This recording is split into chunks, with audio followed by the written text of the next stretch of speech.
2020-жылдын 8-июлуна карата республика боюнча тастыкталган COVID-19 инфекциясынын жаңы 345 учуру катталды.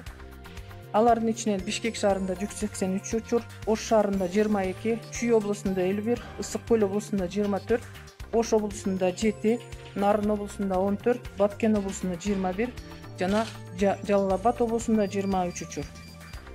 Ас-Сафа Борбору кайрымдуулук фонду күндүзгү стационар үчүн 40 орун даярдады.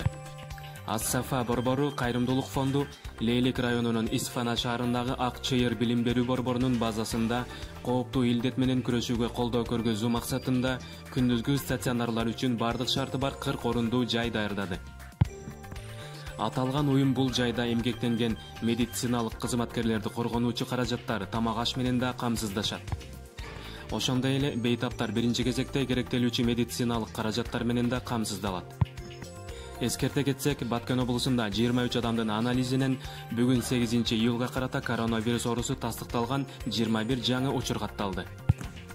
Анын 4-өө Баткен шаары, 1-өө Баткен району, 3-өө Кызыл Кия шаары, 4-өө Кадамжай району, 9-у Лейлик районунан.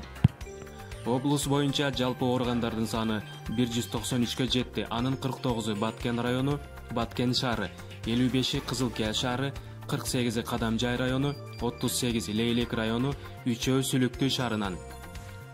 Бүгүнкү күнгө чейин ооруканадан 48 жаран айыгып чыкты. Учурда ооруканада изоляцияда 64, амбулатордук изоляцияда 64 адам дарыланууда.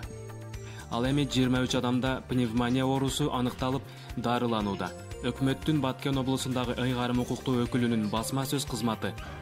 Сиздер менен Максым Медиа YouTube каналынан Дамир Абсатаров болду. Ассаламу алейкум. Каналга катталып, коңгуроочону басып, ар бир чыгарылган материалды көрүп туруңуз жана маалыматты бөлүшкөндү унутпаңыз.